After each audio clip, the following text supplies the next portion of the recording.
The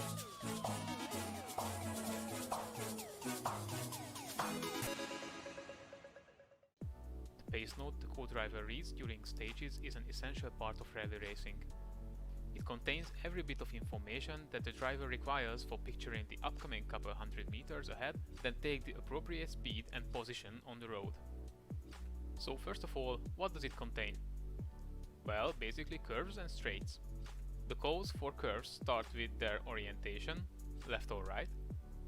Then comes a number referring to the angle of the turn, usually from 1 to 6.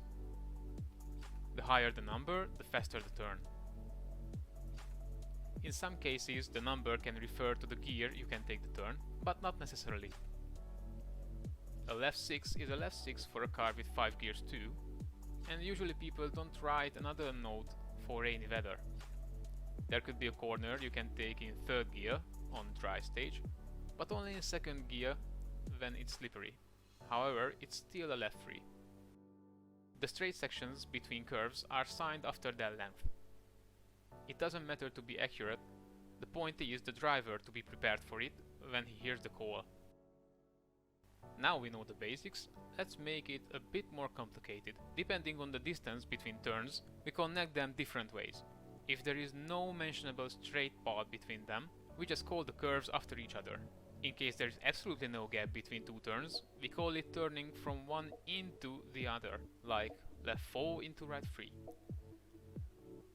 There are tricky curves that are not turning evenly, but they tighten or open. We can call them simply with queue of numbers, like right 32, or we can highlight them, like right 3 tightens to 2. We have the curves and straights. Let's proceed with additional signs. These are less standards and more like personal preferences on how detailed pace note you want. But let's check some of the most common additions. Don't cut is pretty straightforward sign for don't cut. There could be a rock, a ditch, trees, anything, but the point is don't cut. If there is danger on both sides of the curve, then we call it strict or narrow.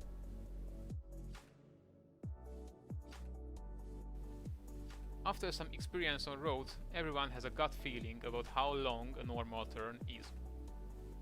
If a given curve is longer and needs different approach, it is a good practice to call it long.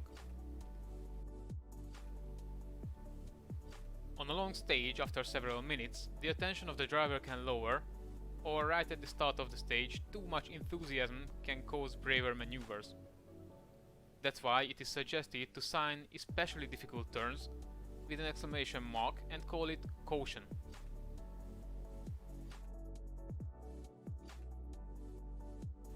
Another best practice is to call jumps and bumps, also the ones that don't make the car jump but covering the section behind them. These ones are called crest. That's all for the content, now a few words about the making. On a completely unknown stage we need at least 3 rounds to make the final version of our pace note. First, the driver dictates the turns while driving through at low speed. Then, on another slow round, the co-driver reads it back and check if they haven't missed anything important. On third, they go for a fast round and check if the note they've wrote is valid for racing tempo too. Finally, it is suggested to write a clear version from the draft and we're good to go.